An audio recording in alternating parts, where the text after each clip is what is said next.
Hello दोस्तों, welcome to YouTube channel YRS class में आप सभी लोगों का एक बार फिर से बहुत बहुत स्वागत है। दोस्तों, हम पढ़ रहे हैं कक्षा 10 विषय गणित। गणित में जो आपका प्रश्नावली 1A है, इसमें मैंने प्रश्न नंबर 1 से प्रश्न नंबर 9 तक अच्छे तरीके से पढ़ लिया था। तो दोस्तों, आज हम पढ़ेंगे प्रश्न नंबर 10। प्रश्न नंबर 10 आपके सामने कह रहा है, यूक्लिड विभाजन प्रमेयिका का प्रयोग करके दर्शाइए कि किसी धनात्मक पूर्णांक का घन नाइनियम प्लस 1 या नाइनियम प्लस 8 के रूप का होता है। यानी दोस्तों, यहाँ पर जो फार्मूला होता है यूक्लिड का a बराबर बी क्यू प्लस आर, जो क्यों का गुणांक लगा होता है वह आपका b का मान कहलाता है। लेकिन यह जो m का गुणांक है वह आपका b का मान कहलाएगा। तो m का गुणांक 9 है तो b का मान आपका 9 कहलाएगा। r का मान कुछ नहीं तो क्या मानेंगे 0, r का मान 1, r का मान 8 है। यानी दोस्तों, यहाँ पर आपको यह सिद्ध करना है धनात्मक पूर्णांक का घन, पूर्णांक दिया नहीं है तो हमें क्या मानना पड़ेगा a। तो नीचे लिखेंगे माना धनात्मक पूर्णांक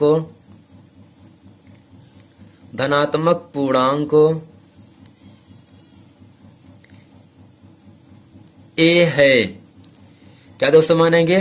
माना धनात्मक पूर्णांक a है, फिर हेडिंग करेंगे यहां से काले पेन से सिद्ध करना है। क्या करेंगे? सिद्ध करना है।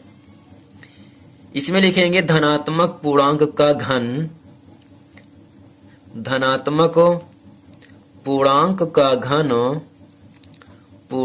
का घन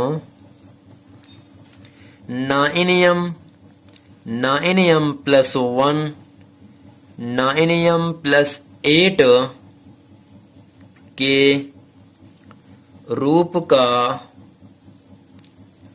होता है। दोस्तों, हमें सिद्ध करना है यूक्लिड विभाजन प्रमेयिका पर। तो नीचे लिखेंगे इसलिए यूक्लिड विभाजन प्रमेयिका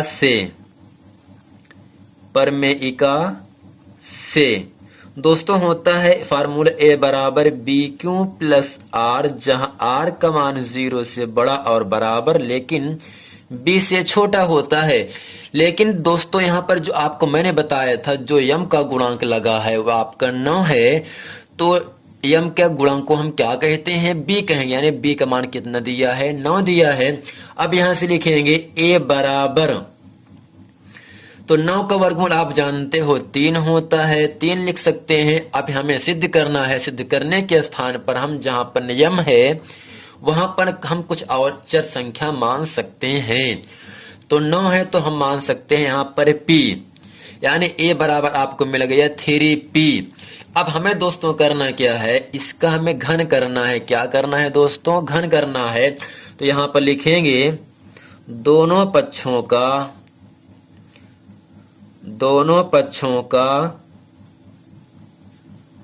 घन करने पर। अब दोस्तों यहां से होगा क्या? a की power 3 is equal to 3p की पावर 3। a का घन a क्यूब होता है, जबकि 3 का घन होता है 27, p का घन p क्यूब होता है। अब करना क्या है दोस्तों? जो m का गुणांक 9 है वो हमें कॉमन करना पड़ता है। इस 27p क्यूब में हमें 9 क्या करना पड़ेगा? कॉमन। तो 9 बाहर ले लेंगे। 9 के पहाड़े में दोस्तों 27 3 बार पे आएगा, 3p क्यूब बचा। यहाँ लिखेंगे जहां 3p क्यूब बराबर आपको हम क्या मानेंगे? m मानेंगे। तो यहाँ से लिखेंगे a क्यूब बराबर 9। 3p क्यूब को मैंने क्या माना? p m माना था, आपको मिल गया नाइनियम। इसे मानेंगे समीकरण नंबर 1। दूसरा आपके लिखेंगे यहां से एंड a बराबर 9 है। 9 का वर्गमूल क्या होगा दोस्तों? आपको जानते हो 3 होता है। तो यहां से लिखेंगे 3। m के स्थान पर मैंने क्या बताया था? p मान लीजिएगा। 3p+1। इसका भी हमें क्या करना है, घन करना है। तो यहां से लिखेंगे दोनों पक्षों का घन करने पर, घन कर दिया 3p+1 की पावर 3, तो a क्यूब बराबर, दोस्तों एक सूत्र होता है, आपको मैंने बताया था इसके पहले के वीडियो में, a+b का होल क्यूब। फार्मूला होगा a cube plus b cube plus 3ab bracket में a+b सूत्र आपका होता है। यानी दोस्तों इसमें प्लस के बाएं तरफ आपका 3p है तो a का मान 3p, जबकि प्लस के दाएं तरफ आपका b है तो b का मान आपका 1 कहलाता है। यानी यहां से फार्मूला a क्यूब का मतलब 3p cube plus b cube का मतलब 1 का क्यूब, फिर आपका 3ab प्लस 3 गुणे a का मान 3p, b का मान 1 ब्रैकेट में a+b अर्थात 3p+1 को लिखो, घात को हटा दीजिएगा। अब दोस्तों कैसे करेंगे, a क्यूब को ऐसे लिखा, 3 का घन 27, p का घन p क्यूब हुआ, 1 का घन 1 होता है, प्लस 3 त्रिक का 9, p इकन्नम p 9p, 3p+1 को लिख दिया। अब करते क्या है दोस्तों, यहाँ से a क्यूब बराबर 27p क्यूब प्लस 1 प्लस 9, यानी जो 9p ब्रैकेट के बाहर है ना, 9p से इस ब्रैकेट के अंदर गुणा करेंगे तो 9 त्रिक 27 p गुणे p स्क्वायर प्लस प्लस का गुणा प्लस होगा, 9p इकन्नम 9p।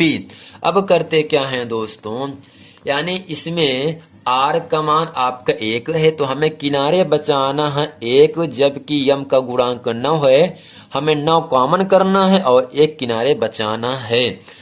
तो इसमें जो 1 है इसको एकदम किनारे कर देंगे, +1 किनारे कर दिया।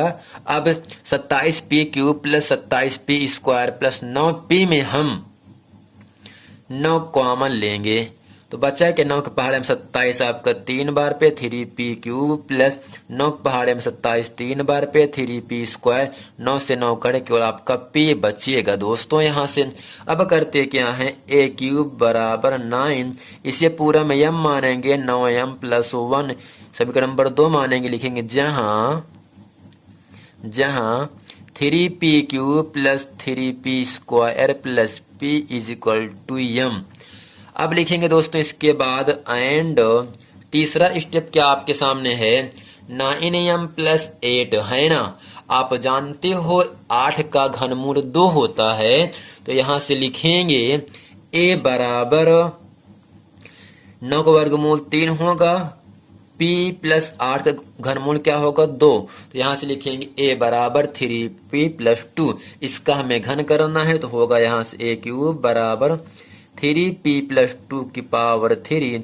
फार्मूला हम यही अप्लाई करेंगे इसमें a का मान 3p, b का मान 2 है, तो यहां से होगा a क्यूब बराबर, a क्यूब का मतलब 3p क्यूब प्लस 2 का घन प्लस 3ab, a का मान 3p इंटू b का मान 2 ब्रैकेट में a+b यानी 3p+2 हो गए दोस्तों।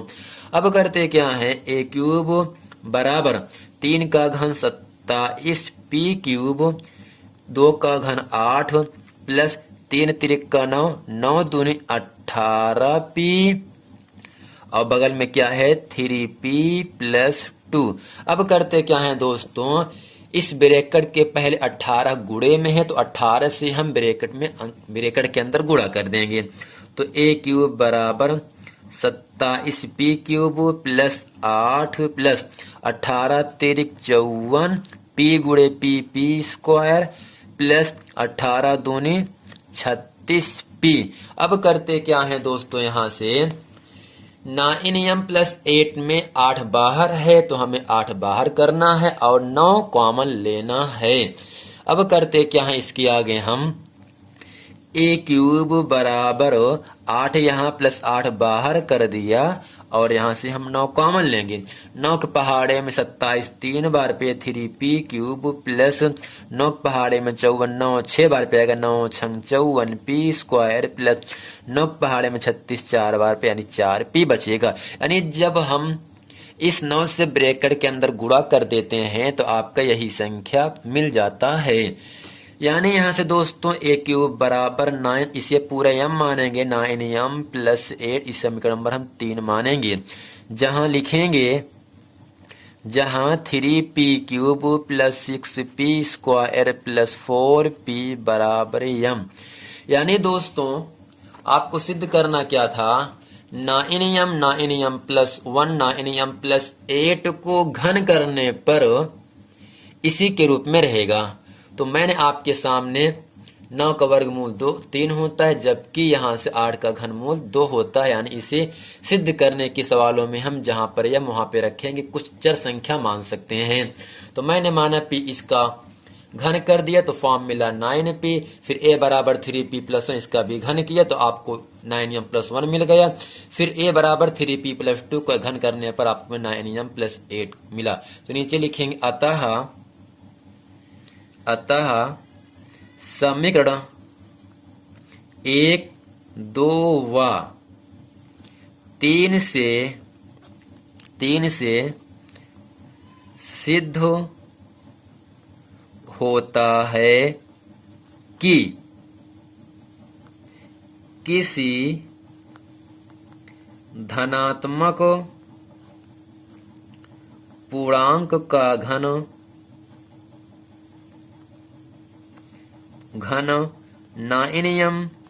9m प्लस 1 9m प्लस 8 के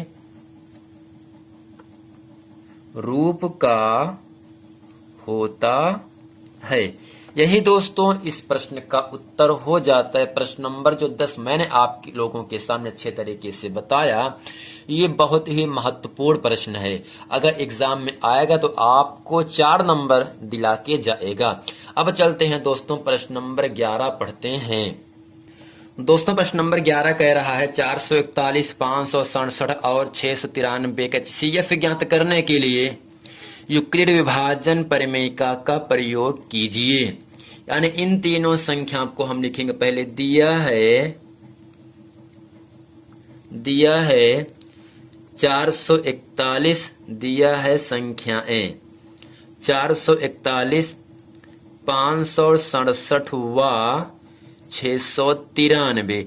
3 संख्या है, तीनों संख्याओं का HCF अर्थात मासा ज्ञात करना है।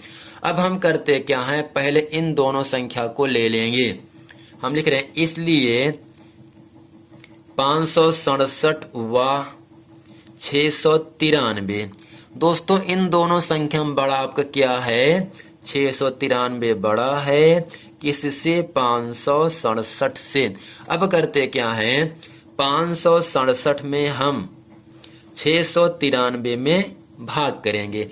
567 51 567 घट करके आपको मिलेगा 126। 126 छोटा है, उतारेंगे, इसके ऊपर का भाजक कितना है, 567। अब दोस्तों जाएगा 4 बार, 4 छंग 24, हासिल लगा 2, 4 दूनी 8, 8 2 10, हासिल लगा 1, 4 1 9 4 1 5। यानी दोस्तों जब 126 में हम 4 से गुणा करते हैं आपको मिलता है 504। घटाने पर आपको मिलेगा 63। 63 छोटा है तो हम इसके ऊपर का भाजक उतारेंगे 126। 63 दूनी 126, तो करके आपको मिल गया 0। चूंकि 693 व 567 का HCF बराबर 63। यानी दोस्तों हमें अभी केवल इन दो संख्याओं का HCF कितना मिल गया, 63 मिल गया ना। अब करते क्या, जो आपके HCF 63 आया है, जो संख्या बचा है उसमें से हम फिर डिवाइड करते हैं, फिर भाग करते हैं। तो नीचे लिखेंगे इसलिए 63 में हम दोस्तों करते क्या है, 63 भागे संख्या बचा क्या था 441, इसमें भाग करेंगे तो यहाँ लिखेंगे 441। अब करते क्या है, 63 का पहाड़ा पढ़िए कि 441 के बराबर है या 41 से कम लेकिन ज्यादा ना रहे। तो 7 बार पे ये पूरा मान कट जाएगा, तो 7 तिरिक 21 हासिल लगा 2, 7 छिंग 42, 42 2 44। यानी दोस्तों 63 के पहाड़े में 7 बार पर 441 प्राप्त होता है। यानी तीनों संख्याएं 63 से कट रही हैं, तो इसका मतलब ये हुआ तीनों संख्याओं का मास आपका 63 होगा। तो नीचे लिखेंगे अतः 441, 567 व या और 693 का HCF का मतलब हाईएस्ट कॉमन फैक्टर कितना मिला दोस्तों? आपका 63। यही 63 इस प्रश्न का उत्तर हो जाता है। दोस्तों आपको कुछ नहीं करना है, 3 संख्या दी, तीनों संख्याओं में मैंने दूसरी और तीसरी संख्या को ले ली है। जो संख्या छोटा होता उससे भाग करते हैं उससे बड़ी संख्या में। तो बड़ा आपका है 693, छोटा आपका है 567। भाग करते समय भाग कर दिया, इस पूरे भाग की प्रक्रिया अंत में जो शेषफल आपको 0 प्राप्त हो रहा है वह 63 से करने पर प्राप्त हो रहा है, अर्थात 693 567 का HCF 63 हो गया। अब जो मास 63 आया है, जो संख्या बचा है 441 उसमें भाग करेंगे और पूरा पूरा मान कर जाता है। इसका मतलब ये हुआ तीनों संख्याओं का मासा आपके सामने 63 आ गया। इसका मतलब ये हुआ दोस्तों जो 441 567 व 693 है, ये 63 से भाग करने पर पूरा पूरा मान कट जाता है। दोस्तों उम्मीद करते हैं प्रश्न नंबर 11 आप लोगों को अच्छे तरीके से समझ में आ गया होगा। आइए अब चलते हैं प्रश्न नंबर 12 पढ़ते हैं। दोस्तों प्रश्न नंबर 12 कह रहा है दर्शाइए कि किसी धनात्मक पूर्णांक का वर्ग किसी पूर्णांक के लिए या तो 4q या 4q+1 के रूप का होता। ऐसे सवाल को मैंने इसके पहले के वीडियो में आप लोगों को अच्छे तरीके से बता दिया था। तो इस प्रश्न को बताने में, इस प्रश्न को समझने में आप लोगों को कोई परेशानी नहीं होगी। तो यहाँ लिखेंगे धनात्मक पूर्णांक नहीं दिए तो हमें मानना पड़ेगा। तो माना धनात्मक पूर्णांक a है। क्या है दोस्तों? a है। अब लिखेंगे इसलिए सिद्ध करना है धनात्मक पूर्णांक का वर्ग, धनात्मक पूर्णांक का वर्ग 4q+1 के रूप का होता है। अब यहाँ पे लिखेंगे इसलिए यूक्लिड विभाजन प्रमेयिका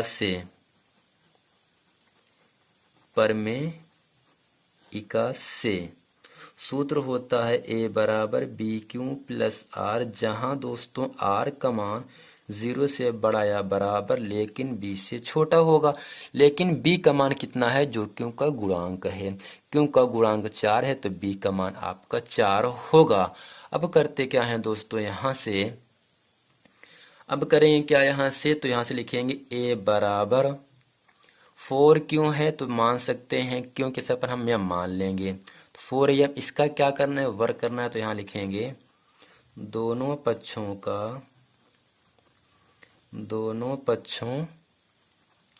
का वर्ग करने पर तो ये आपको होगा a का स्क्वायर 4m का होल स्क्वायर। तो दोस्तों a स्क्वायर बराबर 4 का वर्ग 16, m का वर्ग m स्क्वायर। अब यहाँ से जो q का गुणांक लगा है 4, इसमें से हम 4 कॉमन लेंगे। तो यहाँ होगा आपका a स्क्वायर बराबर 4 कॉमन, तो बचा क्या है? 4m square. तो मानेंगे जहाँ 4m स्क्वायर बराबर यहाँ से क्या मानेंगे? q मान लेंगे। यहाँ आपको मिलेगा क्या? a स्क्वायर बराबर 4q, इसे मानेंगे समीकरण नंबर 1 मानेंगे। दूसरा आपका है a बराबर, यहाँ से लिखेंगे एंड a बराबर 4q+1। तो 4q के स्थान पर मैंने माना m। जब इसको सिद्ध करने के लिए कहे तो अगर m है तो q मान सकते हो, q है तो m मान सकते हो, q है तो p मान सकते हो, जैसा आपका मन कहे। तो 4m प्लस 1। दोस्तों इसका भी करना क्या, वर्ग करना है, तो यहाँ से लिखेंगे दोनों पक्षों का वर्ग करने पर, तो a का वर्ग a स्क्वायर, तो 4m प्लस 1 का होल स्क्वायर।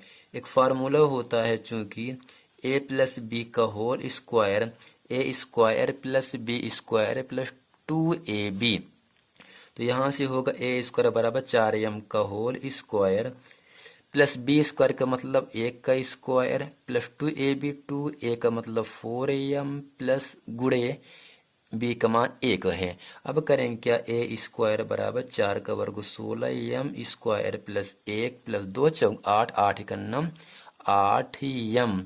अब दोस्तों करते क्या है, a स्क्वायर बराबर, तो किनारे एकदम क्या है 1 बचाना है, जबकि क्यों का गुणांक 4 है, 4 कॉमन करना है, यानी इसमें किनारे हम 1 बचाएंगे और 4 16m स्क्वायर प्लस 8m में हम 4 कॉमन लेंगे। 4 के पहाड़े में 16 4 बार पे आएगा, 4m स्क्वायर प्लस 4 के पहाड़े में 8 2 बार पे आएगा, यानी 2m। यहाँ लिखेंगे जहाँ 4m स्क्वायर प्लस 2m बराबर क्यों, तो नीचे लिखेंगे a स्क्वायर बराबर 4m प्लस 1। एक इसे मानेंगे, समीकरण नंबर 2 मानेंगे, तो नीचे लिखेंगे समीकरण 1 व 2 से सिद्ध होता है कि किसी धनात्मक पूर्णांक का वर्ग 4q प्लस 1 के रूप का होता है। यानी दोस्तों जो 4q प्लस 1 है, जब इसका वर्ग कर रहे हैं ना, फिर भी उसका मान वही 4q और 4q प्लस 1 ही प्राप्त हो रहा है। तो नीचे लिखेंगे अतः समीकरण 1 व 2 से यह सिद्ध होता है कि किसी धनात्मक पूर्णांक का वर्ग 4q प्लस 1 के रूप का होता है। यही दोस्तों इस प्रश्न का उत्तर हो जाता है। दोस्तों उम्मीद करते हैं इस प्रश्न में प्रश्न नंबर 10, प्रश्न नंबर 11, प्रश्न नंबर 12 जितना हम इस वीडियो में अच्छे तरीके से आपको बताए हैं, वह तीनों प्रश्न आप लोगों को बहुत अच्छे तरीके से समझ में आ गया होगा। यदि ये वीडियो आप लोगों को समझ में, तो वीडियो को लाइक करें दोस्तों, कमेंट करें, और अभी तक हमारे चैनल YRS क्लास को सब्सक्राइब नहीं किए हैं तो इसी आप सब्सक्राइब कर ले, ताकि इसी तरह के आने वाले चैप्टर वाइज महत्वपूर्ण जो सवाल हैं वो मैं आप लोगों के अच्छे तरीके से बताता रहूं। तो दोस्तों उम्मीद करते हैं आप इस वीडियो को अंत तक ज़रूर देखेंगे। मिलते हैं दोस्तों नेक्स्ट वीडियो में, तब तक के लिए थैंक यू।